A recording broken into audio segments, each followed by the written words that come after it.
your moderator today.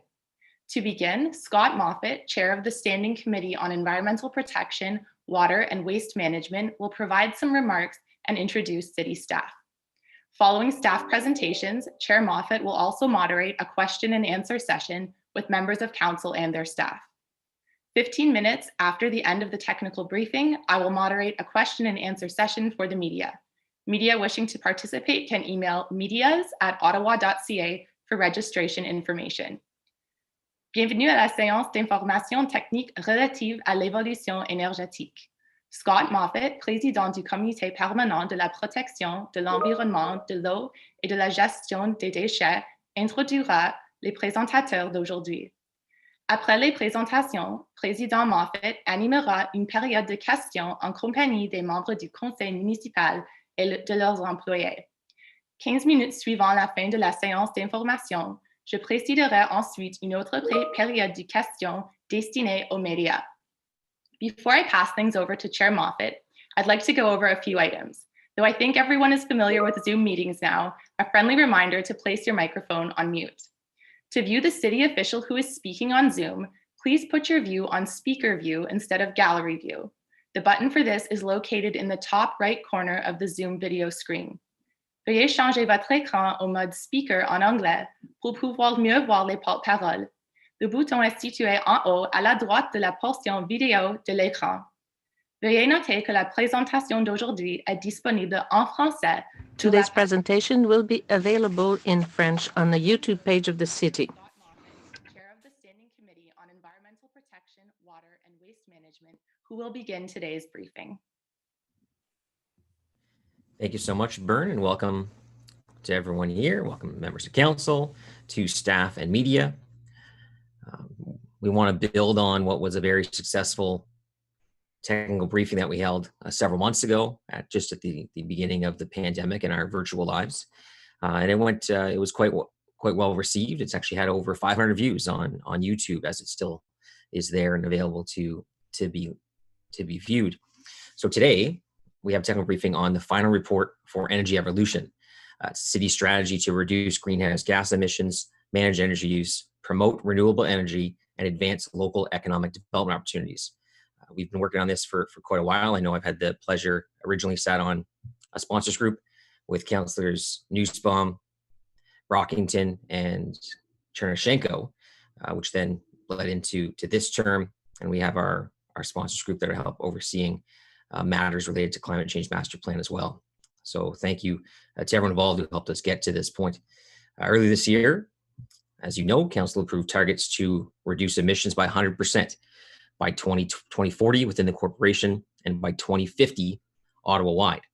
Council also declared a climate emergency last year, highlighting our commitment to protect our economy, ecosystems, and community from the impacts of climate change.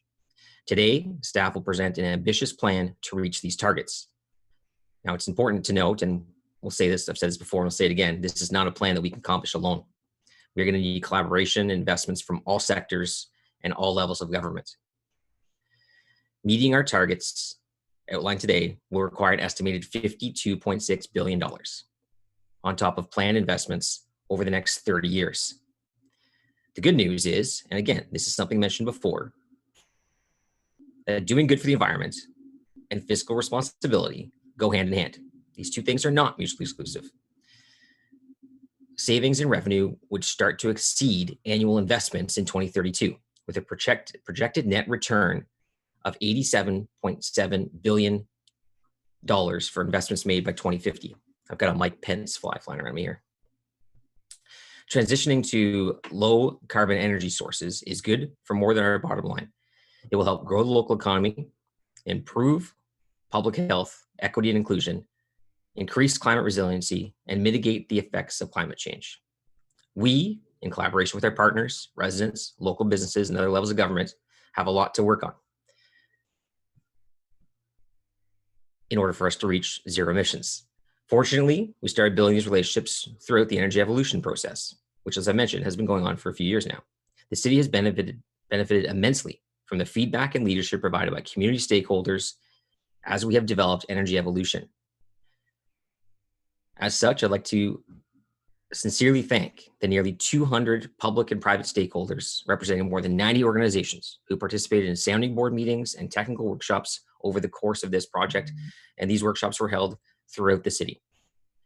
Jennifer Brown, the project lead for Energy Evolution, will now take us through a model that shows that what we collectively need to do to meet our targets. She will also outline the 20 projects that will help reduce emissions over the next 5 years. Another key decision on that in recent weeks has been the ability to retain the funds from that council approved through the hydro dividend surplus, which will all help go toward implementing those projects, at least 13 of the 20 projects. So with us today, in addition to Jen, are Marilyn Journeau, who's the Associate General Manager of Planning, Infrastructure, and Economic Development, Don Herwire, Director of Economic Development and Long Range Planning, and Andrea Flowers, who's the Section Manager of the Climate Change and Resiliency Team. Because Energy Evolution touches on all aspects of city operations, we also have staff from other parts of planning, infrastructure, and economic development, public works, environmental services, transportation services, recreation, cultural and facility services, finance services, innovative client services, and fleet services available to answer questions after the presentation. I will now hand it over to Marilyn. Ms. Journeau.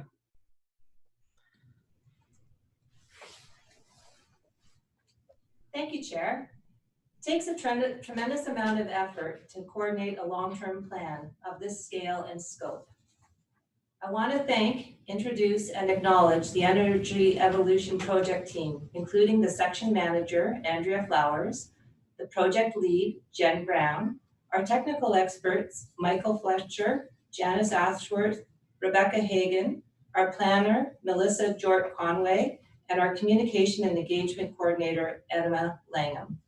I'd also like to recognize the efforts of our colleagues across the organization. We know that it will take staff across the city to work as one city, one team to address climate change. And I'm grateful that our colleagues are here to support the Energy Evolution team and respond to questions if necessary. I will now hand it over to Jennifer to walk us through an overview of Energy Evolution.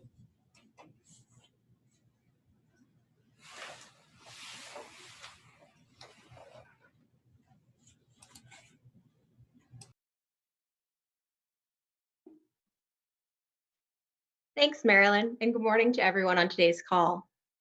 I would like to start by saying that while I'm presenting on behalf of the project team, I would like to recognize that the information presented today is a reflection of the hardworking and collective efforts of the entire project team.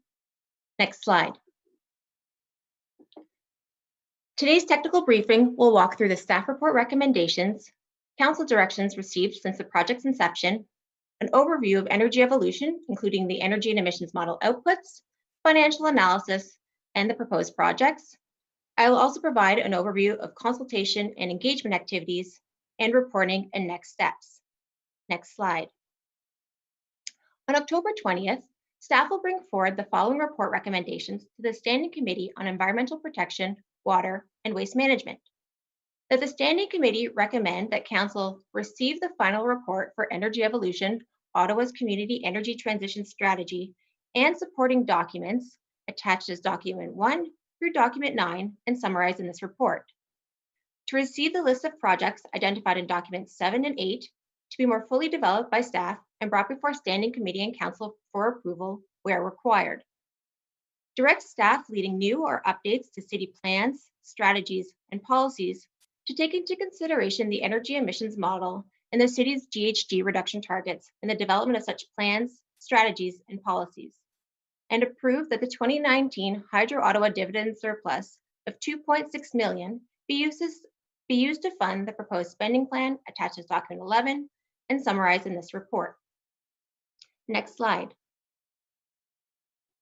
Energy Evolution has been in development since 2015, when Council directed staff to develop a renewable energy strategy in collaboration with community partners.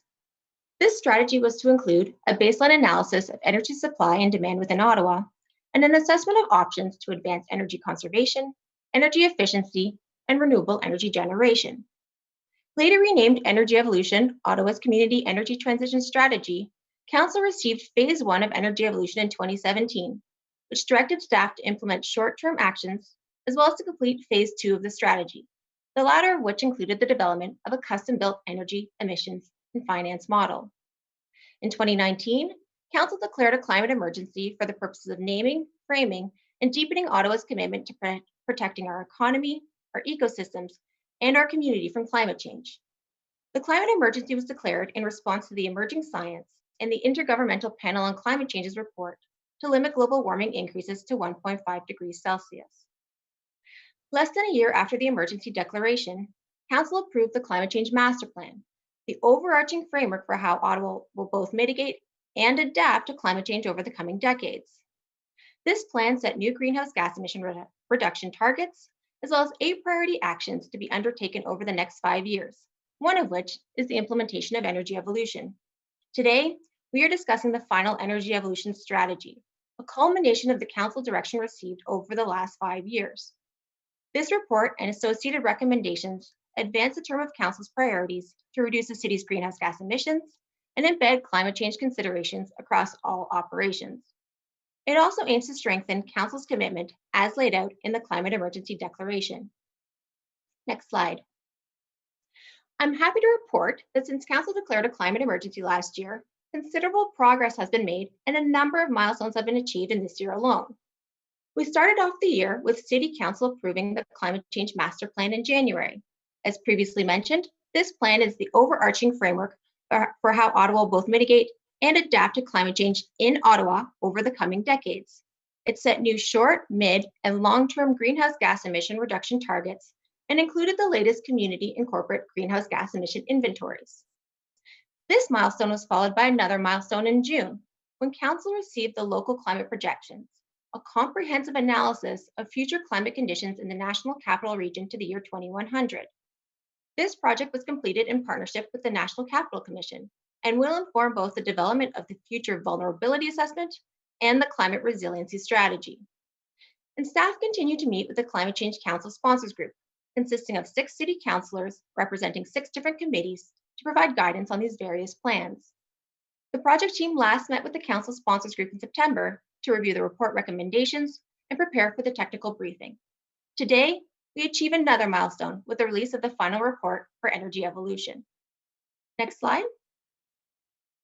The Council approved greenhouse gas emission reduction targets include short, mid, and long-term targets with the ultimate goal of reducing community emissions by 100% by 2050 and corporate emissions by 100% by 2040. These targets align with the Intergovernmental Panel on Climate Change's target to limit global warming increases to 1.5 degrees Celsius. And while today's presentation focuses on how to achieve the long-term targets, it's equally important to remember the short and mid-term targets, as meeting these targets is critical to the success of achieving the long-term targets. Next slide. So what is Energy Evolution, Ottawa's community energy transition strategy? Next slide. Energy Evolution is the city's community energy transition strategy, and it sets the framework for how we will achieve Ottawa's greenhouse gas emission reduction targets.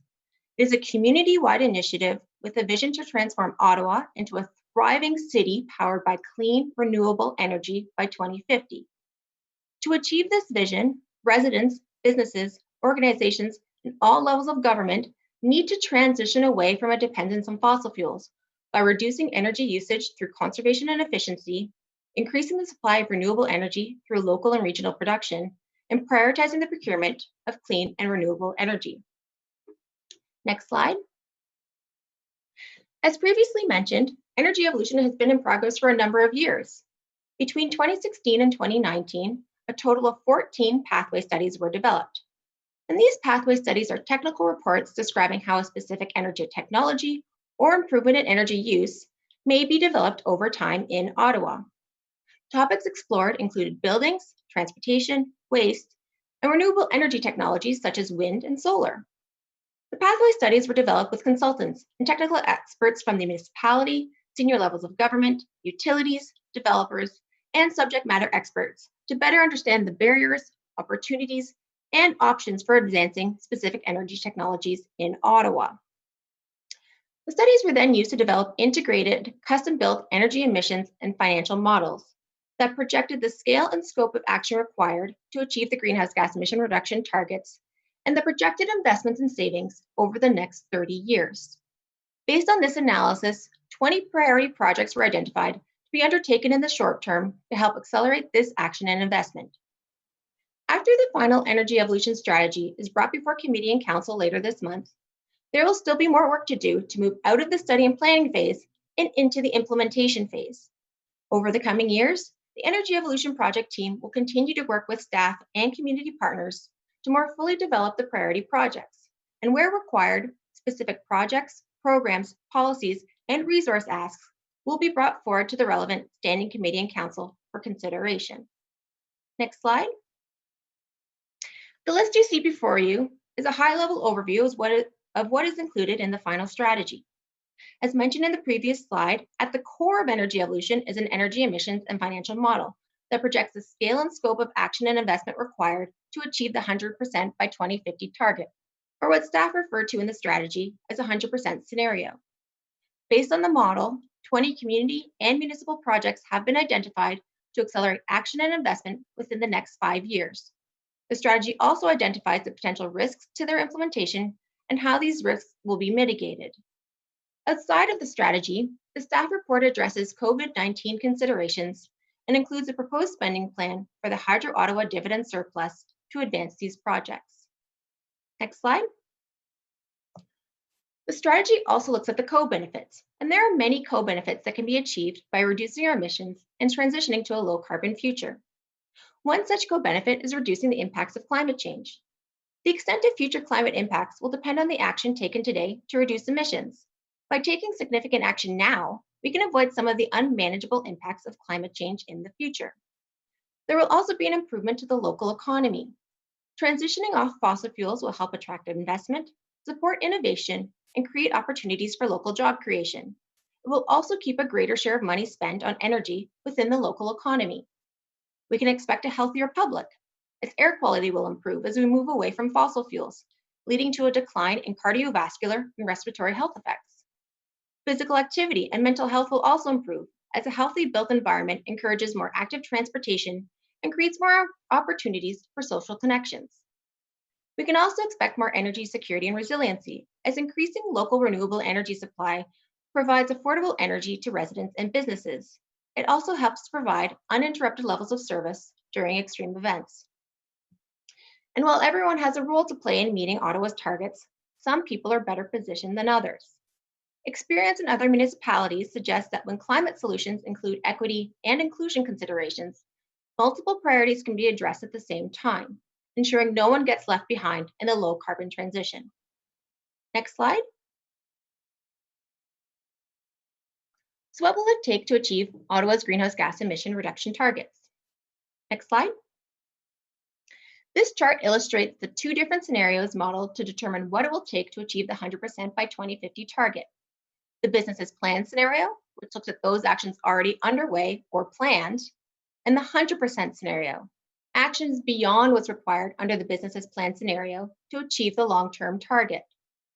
As you can see from this chart, the business's plan scenario holds Ottawa's emissions almost flat over the next 30 years and does not get us to where we need to go to achieve the greenhouse gas emission reduction targets. Based on the model analysis, it will take aggressive and unprecedented action across all aspects of society if we are to collectively achieve the 100% scenario. Next slide. We can further break down the difference between the business's plan scenario and the 100% scenario by sector. Energy evolution looked at a total of 5 sectors: land use and growth management, buildings, transportation, waste and renewable natural gas, and electricity. You will see that 4 out of the 5 sectors are represented here in this diagram. Land use is embedded throughout.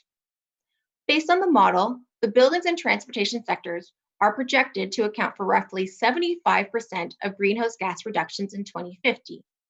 The remaining 25% is to come from the waste and renewable natural gas and electricity sectors. Next slide. And we can break this down even further by actions. A total of 39 actions were modeled, of which these 5 actions rose to the top as having the most significant cumulative greenhouse gas emission reduction potential to achieving the 100% scenario. Based on the previous slide, where you saw 75% of projected reductions could come from the buildings and transportation sectors in 2050, it is then not surprising that 4 out of the 5 actions you see here fall within those sectors. This includes by far the top action, which is to electrify personal vehicles, followed by retrofitting residential and commercial buildings, and transitioning to zero-emission commercial fleets. The last top 5 action is to divert organics from the landfill and use this organic material to create renewable natural gas. Collectively, these 5 actions combine for roughly 80% of projected cumulative greenhouse gas emission reductions required. Next slide. So what actions are proposed over the short term? Next slide. Energy Evolution identifies 20 projects to be undertaken over the next 5 years to accelerate action and investment towards achieving the 100% scenario. These projects were selected based on their direct emission reduction potential or their ability to enable emission reductions in order to meet the requirements under the energy and emissions model. The strategy includes 2 to 5 page overviews for each project, and each overview identifies the scope of the project, co-benefits, risks, project metrics, advocacy topics, both city and community key partners, timelines, resources, and financials to give a sense of what these projects will entail. It should be noted that these proposed projects may be contingent on future standing committee and council approval, as well as future staff and budget pressures. Additionally, some projects may evaluate options beyond what's been identified in the strategy prior to going to standing committee and council in order to achieve the reductions required. Next slide. Staff have identified projects to be undertaken within all 5 sectors: land use and growth management, buildings, transportation, waste and renewable natural gas, and electricity. Most of the projects are to be led by the municipality and are to be undertaken in collaboration with community partners. Within the land use sector, staff will continue working to integrate energy and climate mitigation priorities into the new official plan and its supporting master plans.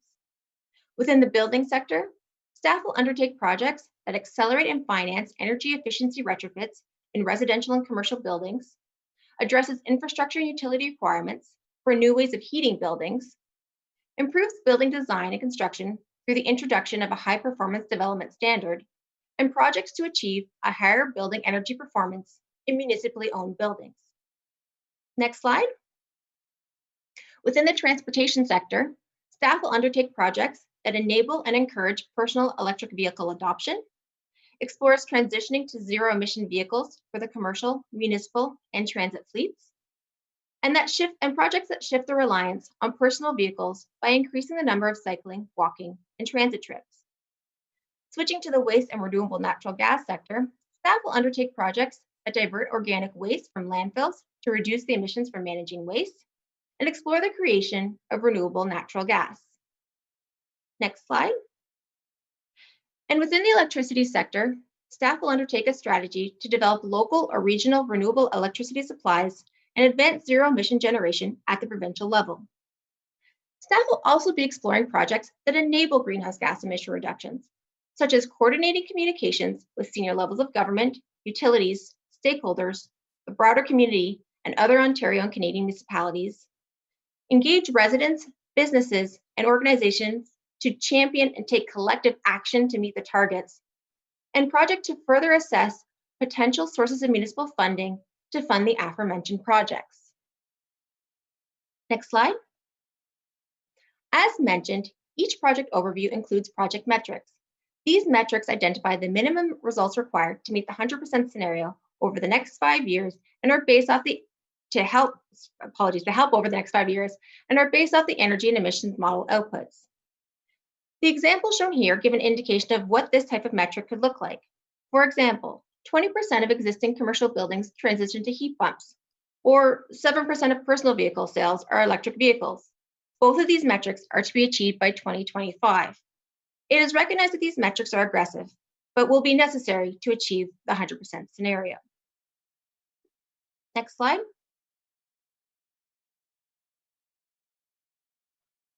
So what will it cost to achieve Ottawa's greenhouse gas emission reduction targets?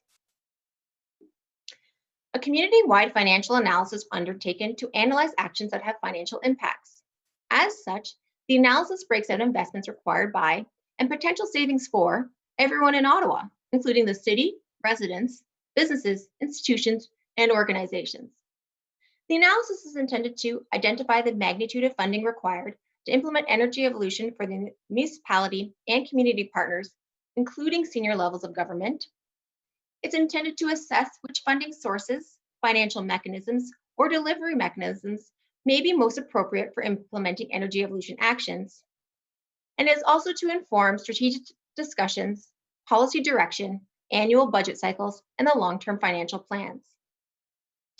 The financial information presented in this strategy represents high-level estimates that are currently uncommitted and unfunded capital and operational needs. Additionally, the financial analysis does not commit the municipality or partners to any financial decision or provide direction on how to address funding gaps. Next slide. The financial analysis considers total investment and savings for the community as a whole, not just for the municipality. In the first line of this table, you can see that the financial analysis indicates that indicates that cumulative community-wide investments from 2020 to 2050 total $57.4 billion, which has a present value of $31.8 billion.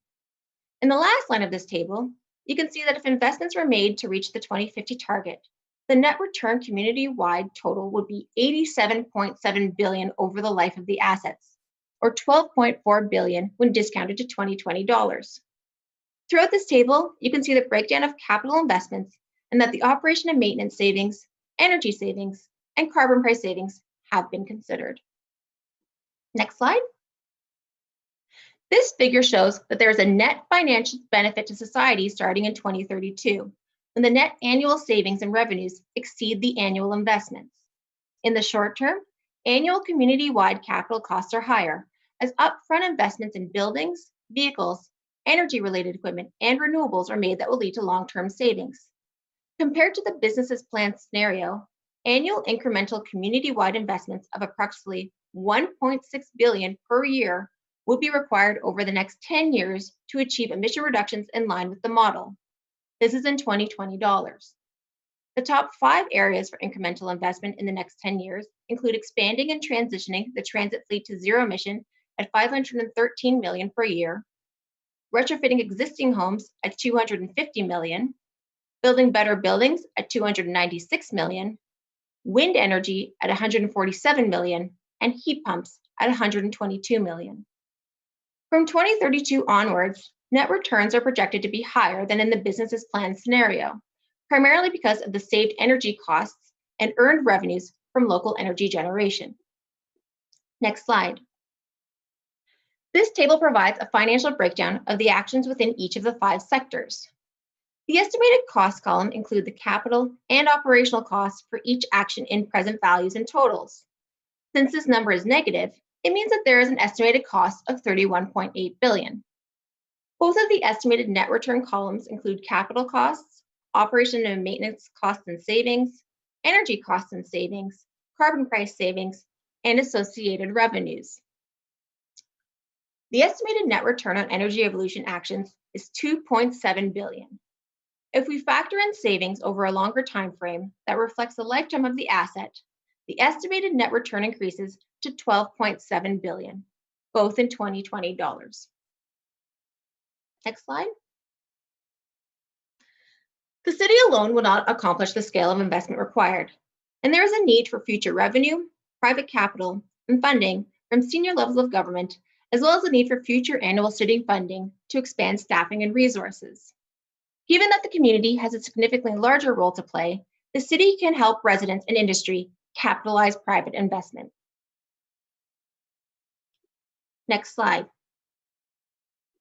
To that end, staff have proactively sought out and submitted funding proposals to support community initiatives. Examples include a successful funding application to Natural Resources Canada for the installation of 26 electric vehicle charging stations at 12 locations in the right-of-way and 1 location at a park and ride. Consultations on the proposed locations are currently underway, and the first installations could start as soon as December. Staff are also awaiting decision on a funding proposal to the Federation of Canadian Municipalities to launch a proposed Better Homes Loan program that would help cover the cost of home energy improvements through a local improvement charge mechanism. Staff expect to receive a decision by the end of 2020. Additionally, this week, staff submitted a funding proposal to Natural Resources Canada that would help support a municipal building renewal and retrofit strategy. Today, staff will be submitting the second round application to the Independent Electrical Systems Operator Grid Innovation Fund for a project that would support the development of a high-performance development standard for new subdivision requirements. A decision on this application is expected in 2021. Staff are also exploring additional funding opportunities offered by the Federation of Canadian Municipalities, Natural Resources Canada, and the Ministry of Energy. Beyond this, staff will continue to monitor funding opportunities, including the $10 billion announced by the federal government last week for e-buses, transit expansions, and retrofits of large buildings. Next slide. Staff are also recommending that Committee and Council approve a proposed spending plan for the $2.6 million Hydro Ottawa dividend surplus. The spending plan will be used to support energy evolution priority projects, leverage federal and provincial funds where possible, and implement energy efficiency, conservation, and renewable energy generation projects. Projects include, but are not limited to, municipal building energy conservation, efficiency, and fuel switching projects, staffing to support progress in the electrification of vehicles, including working to upgrade and install new charging infrastructure, energy projects at the wastewater treatment facility, and communication, education, and engagement programs that support energy evolution objectives. This funding is for all project-related costs, including feasibility and design studies, pilots, construction, and equipment acquisition or installation. Next slide. Now, realizing this level of action and investment to successfully implement all 20 projects is not without risks. And these risks include insufficient financial support from different levels of government and the private sector to meet the budgetary and staffing needs, higher capital and operating costs, as well as lower than expected saving and revenues beyond what's currently estimated. There may be regulatory barriers and compliance issues that impede the municipality from action and innovation. There may be lack of uptake or buy-in from residents, businesses, industry, or the municipality. There may be diverging interpretations between stakeholders on how best to achieve the 100% scenario, or competing council or departmental priorities. There may be a lack of alignment between what the energy evolution model calls for and recommendations that come forward for plans and strategies that directly relate to energy evolution. And the aggressive timelines for achieving the 20 projects may not account for typical city processes or account for provincial or federal approval processes that are outside of the city's control. And 2020 introduced a new risk in that there may be changes in behavior, policy, and best practices related to COVID-19. Next slide. On COVID-19, the pandemic has demonstrated the potential to mobilize significant resources and take widespread, decisive action based on scientific evidence. Climate change requires a similar scale of response, although the actions required, the time frame to complete them, and the social impacts are markedly different. COVID-19, like climate change, has had global, national, and local impacts on all aspects of society, and the pandemic impacts everything from personal commutes to the amount of energy consumed in buildings to the manufacturing of goods. And while these impacts resulted in a small decline in emissions, the decline in emissions is anticipated to be temporary, and the most acute effects are expected over the next 5 years. The decline in emissions is not expected to have a significant impact on the scale or scope of what's required to achieve the 100% scenario. The energy and emissions model was developed prior to the pandemic, and staff recognize that there are a number of current trends that could impact the model and financial analysis, including reduced transit ridership and changes in energy usage in residential and commercial buildings. And we will continue to monitor these trends and consider these impacts. Staff will also continue to monitor, advocate for, and provide input into potential provincial and federal stimulus funding that can both support recovery efforts and advance climate change initiatives. Next slide. So to mitigate these risks to implementation, The Energy Evolution Project team will continue to work with city staff, community partners, other levels of government, and the public to build out energy evolution projects and to act as a resource or provide technical advice on related projects. Information and recommendations to support project implementation will be shared with a Tiger team comprised of all general managers, the chief financial officer, the city manager's office, and Ottawa Public Health. It will also be shared with the Climate Change Council Sponsors Group, the Environmental Stewardship Advisory Committee, a community-wide governance structure, and community partners to align and coordinate priorities, work plans, annual budgets, communications, and advocacy efforts. The Energy Evolution Project team will also continue to work with our municipal colleagues across the country through organizations like the Canadian Urban Sustainability Practitioners Network, the Clean Air Partnership, and the Low Carbon Cities Canada to share information, best practices, and lessons learned. Next slide. So who did we work with to develop Energy Evolution?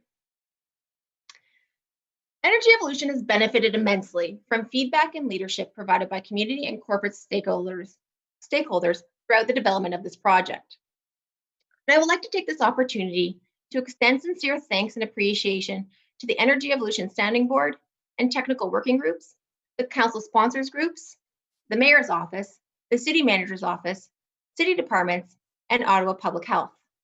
I would also like to thank the consultants, Sustainability Solutions Group, What If Technologies, and Leidos Canada for their support, patience, and technical expertise. Sincerely, without our partners and consultants, this project would not have been possible. Next slide. Since 2016, staff have worked with 3 council sponsors groups, presented 7 times to the Environmental Stewardship Advisory Committee, collaborated with 6 departments, plus Ottawa Public Health, and had countless meetings and one-on-one discussions across the corporation. Over the course of the project, over 40 key staff took part in the technical working groups, assisted with the development of the project overviews, and reviewed and provided feedback on the strategy. Additionally, the aforementioned Tiger team was created with a mandate to champion and support implementation of the Climate Change Master Plan, including energy evolution as one of the plan's priority actions. Next slide.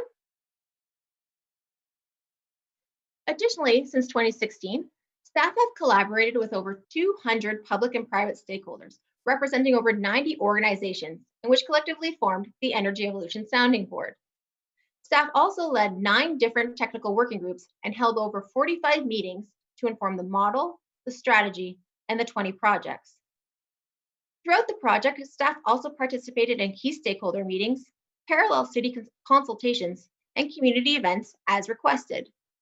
Examples include, but are not limited to, Climate Action Week, Ottawa EV Days, ward meetings, and community association meetings. Staff also collaborated with community partners, including but not limited to Hydro Ottawa and its subsidiaries Envari and Portage Power, the Ottawa Climate Action Fund, the Greater Home Builders Association, Ottawa Community Housing, and Enbridge Gas. Additionally, public engagement on the final strategy began in August, whereby staff held 2 virtual sounding board meetings and 2 virtual public information sessions, which provided an overview of the strategy and details on the 20 proposed projects. These sessions attracted over 450 participants, and over 310 unique questions were asked over the course of all sessions. Staff also held a general city staff information session, as well as presented to the Official Plans Ambassadors Working Group. Next slide. To support public engagement, an Energy Evolution Engage Ottawa webpage was launched, where residents can register to learn more about energy evolution, about any upcoming engagement sessions, and to respond to frequent polling questions. A survey was also conducted in August and September, asking residents what challenges they face when trying to reduce their greenhouse gas emissions. The results will help staff to further develop programs that support residents' efforts in reducing their emissions. Earlier this year, the city also launched its climate change e-newsletter, whereby residents can learn more about the municipality's ongoing climate change initiatives. The e-newsletter currently has over 3,000 subscribers, and residents can sign up for the newsletter at the Engage Ottawa webpage. Next slide.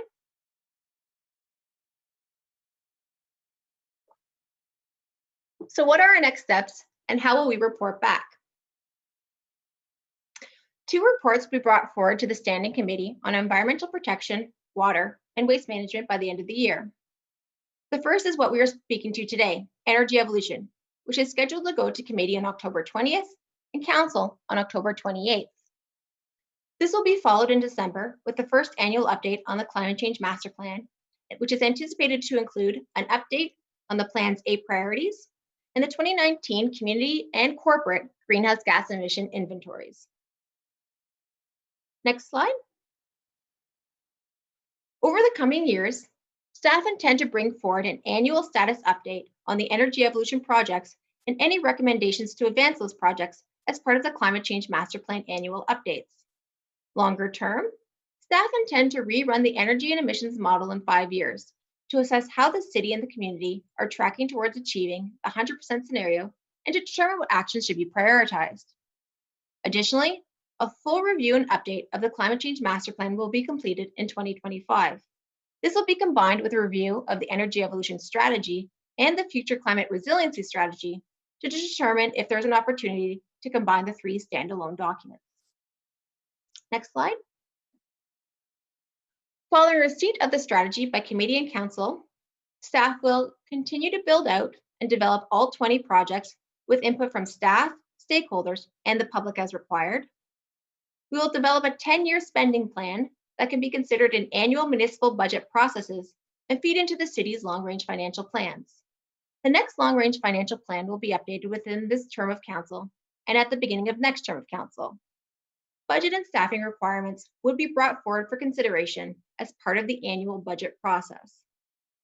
Additionally, staff, in collaboration with the Climate Change Council Sponsors Group and the Mayor's Office, will continue to advocate for funding and policy changes at senior levels of government. Additionally, further attention will be given to the building out of the climate lens and governance frameworks in order to embed climate considerations across all city and community business. Both the climate lens and governance framework are priorities under the Climate Change Master Plan. And finally, staff will prepare department-specific presentations on energy evolution starting in 2021 to ensure that staff across the corporation are aware of, can align with, and can continue to make use of relevant information. They will be delivered to departmental leadership teams and offered to appropriate service areas, branches, or units to support ongoing alignment of priorities, work plans, and budgets. Next slide. That concludes my presentation, and I would like to thank you for attending today's technical briefing on energy evolution. I will now hand it back over to Chair Moffat for questions.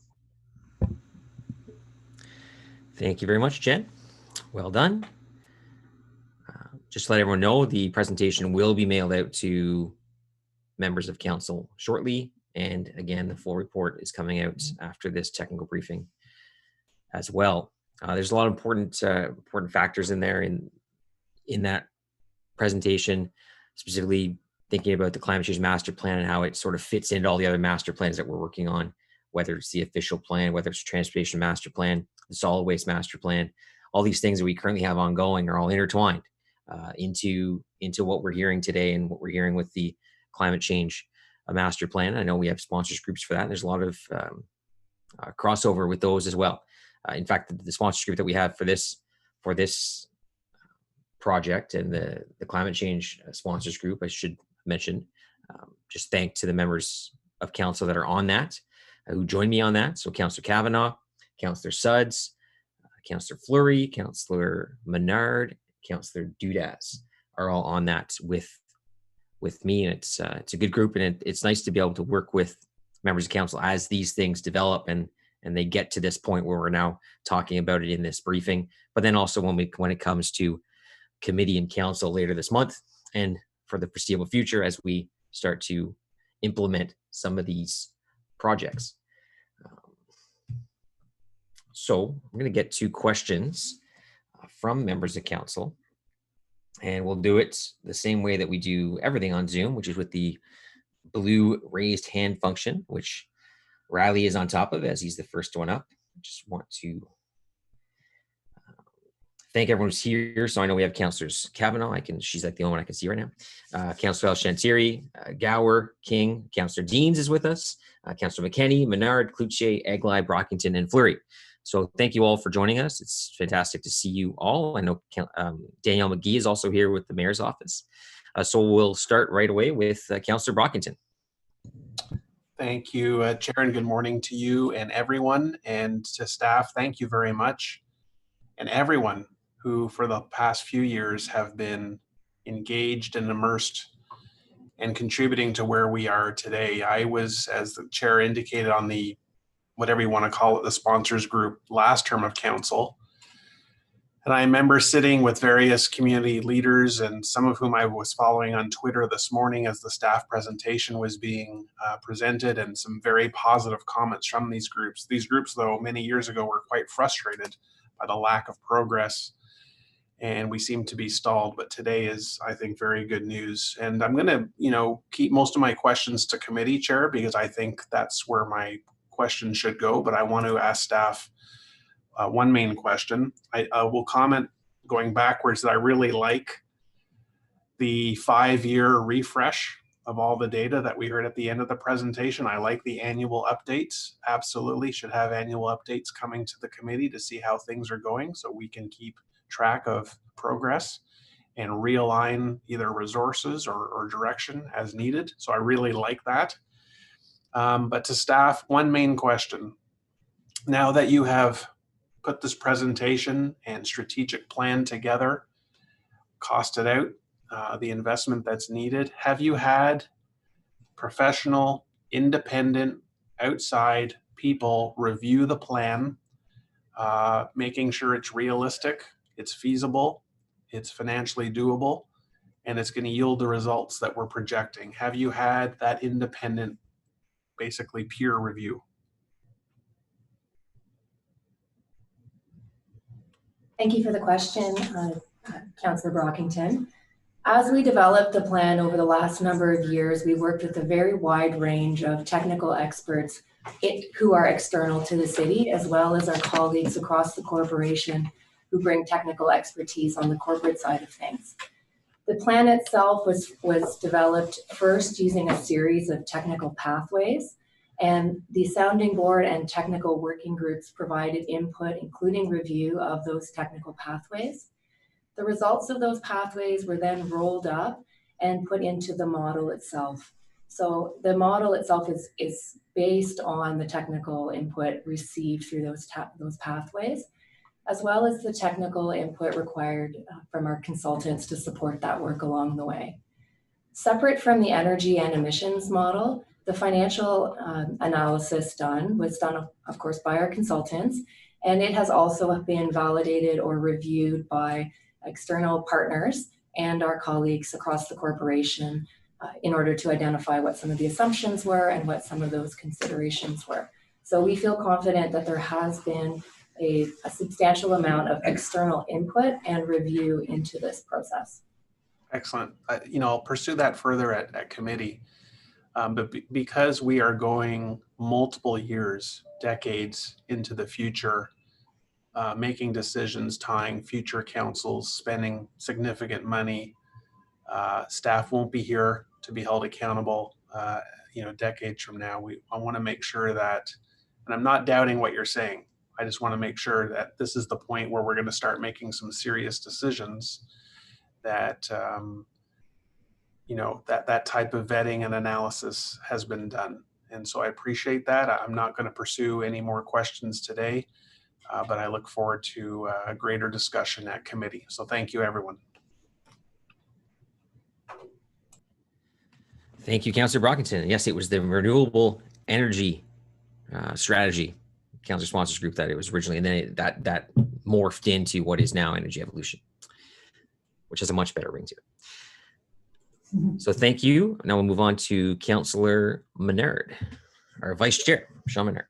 Thanks very much, Chair. I appreciate the presentation. This is great to see us at this point in Ottawa's history and the transition that we need to make. And so very happy with all the work that's been done and the actions that are going to follow. So thank you to staff for getting us to this point, and all the groups that have contributed along the way, Ecology Ottawa and others that have done great work to also get us here. I just have one question, and I'll also follow up committee, but the one question for me is, are we looking at the areas that could save us money fairly quickly? Examples, things like generating renewable natural gas from our waste treatment, the BEAM group identifying projects that upfront investment would generate significant return on investment fairly quickly. Building retrofits, sort of the lower hanging fruit that can generate savings for the municipality or revenue streams. Are we looking at, does it make financial sense to look at borrowing at low interest rates to then save more than we're borrowing on some of those items and activities right now? What kind of discussion is being had with regard to that? Thank you, Councillor Menard. Yes, of course, we are looking for opportunities throughout this process, not only to reduce our emissions, but also to generate savings and potentially generate revenue. So there are some studies right now which are currently underway in order to suss out those types of things. One example of that is a biogas optimization study, which we are undertaking with our colleagues in Public Works, and looking at where there may be opportunities at the water and wastewater treatment plant or perhaps other facilities to generate renewable natural gas. That's not going to be a very short-term thing, of course, but we are already partway through that study, and we will continue. The recommendations that come out of that will continue to advance that. In the Hydro Ottawa Dividend Surplus Spending Plan, which is proposed as part of the staff report, there are also a number of projects which have been identified some of which are in the BEAM group, that will help generate savings and will also position us better to generate savings in the future, not just for existing facilities, but also for potentially new facilities, and even perhaps those who are required to do major renovations or retrofits on. And I can appreciate that. I also appreciate, though, that 2.6 million isn't great start, but we need to see more investment. And I'd be interested in looking at options that have more investment up front that will save us money in the interim. So if there's other options or opportunities there where council can borrow at very low interest rates and generate returns, I think it'd be helpful to know exactly what those are. And to put them in front of us, let us make a decision on those. But I appreciate the technical briefing, and Chair, thank you for your leadership on this. I'll hand it back to you.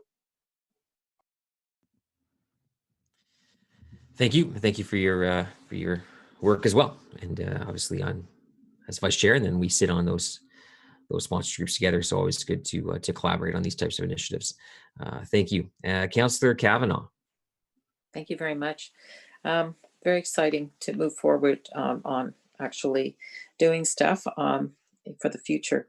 One of the projects I've mentioned in the past is about with Stage 2 LRT, is using some of the stations for solar panels, etc. And I'm wondering if that fits in with this at all. This is something we need to look at in terms of what we're already constructing and what's going on, and an opportunity to help us advance our goals.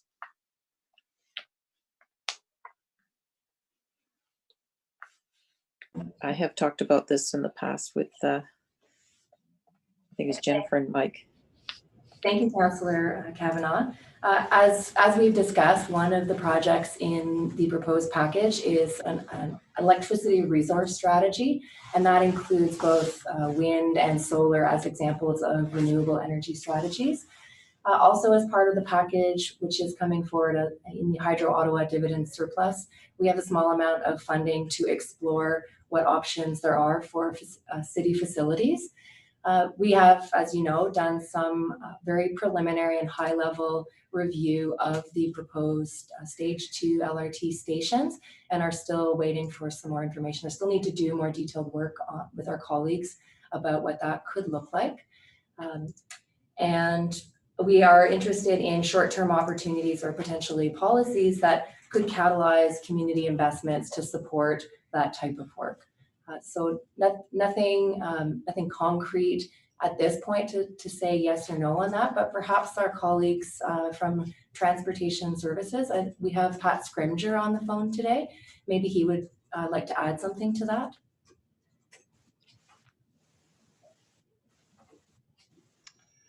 Hi, I can just say that, obviously the stations are under construction, and the designs that the contractor is building to right now don't include such additions to the stations, but that is by no means to say that there's any reason we couldn't do that. And certainly we could look at that once the stations are built and once they're turned over to us, and they are more transit facilities, 24 more transit locations all across the city, where we'd be able to look at anything that council would like us to.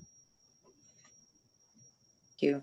I know it's been done other places, and it would be a great example out there. I appreciate the work. I'll turn it over to my colleagues for their questions. Thank you. Thank you very much, Councillor. Nice to see Pat Scrimger. I know you notice there's no maps of route maps in the background of Pat Scrimger, because all those actually live inside his head. Every single route, just his brain seems to own them all. So now we have Councillor Eglai.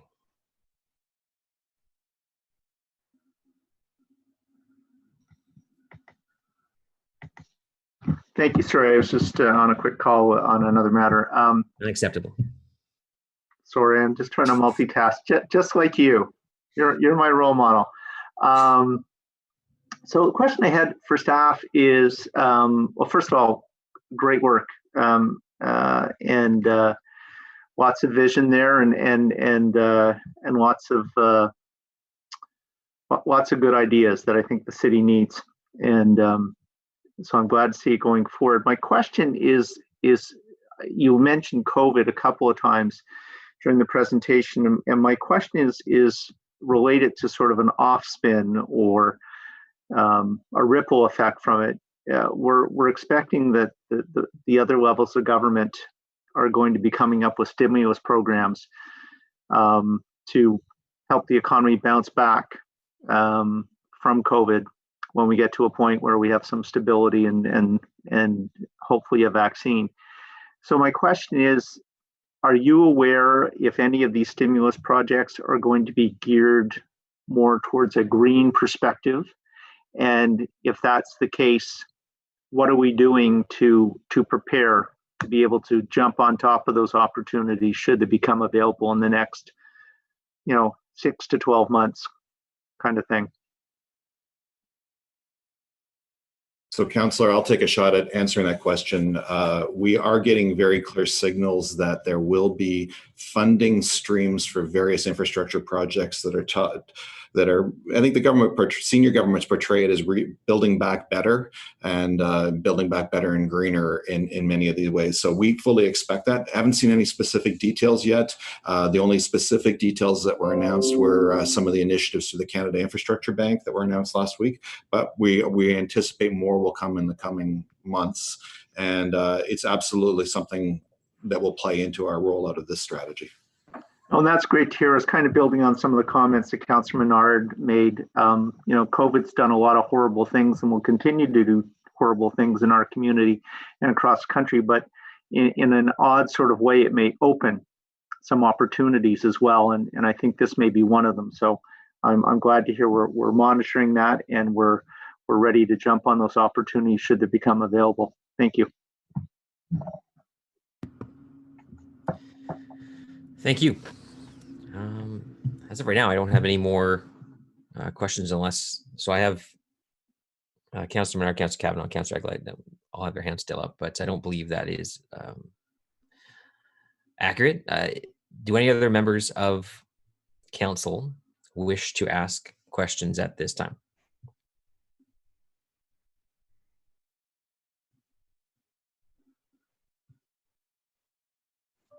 I pause for either an awkward silence or for someone to unmute themselves and shout from the high heavens that they wish to engage. But I'm seeing none. Ultimately, when it comes to this and the way forward, I think it was I mentioned at the start, I know it was mentioned by Jen as well and others. This is something that we don't have any capability of doing alone.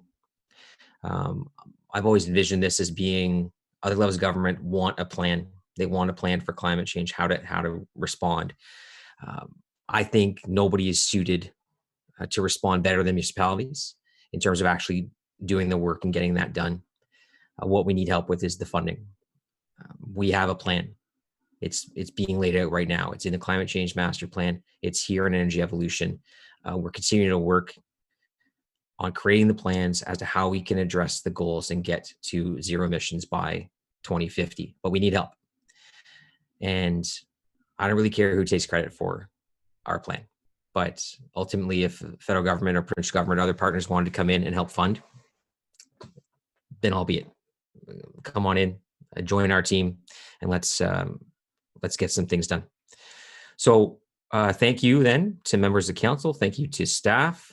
We do have the media portion of this, which is to take place after about 15 minutes. So we're gonna do a 15-minute break, and Bern is actually gonna moderate that portion.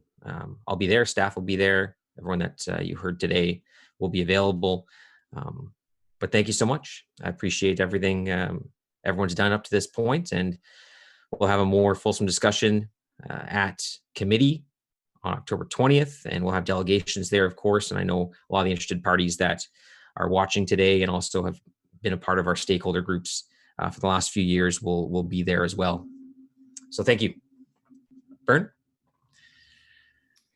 Thank you, everyone. We will take a break for 15 minutes, and we will see you at 11:15 for the media availability.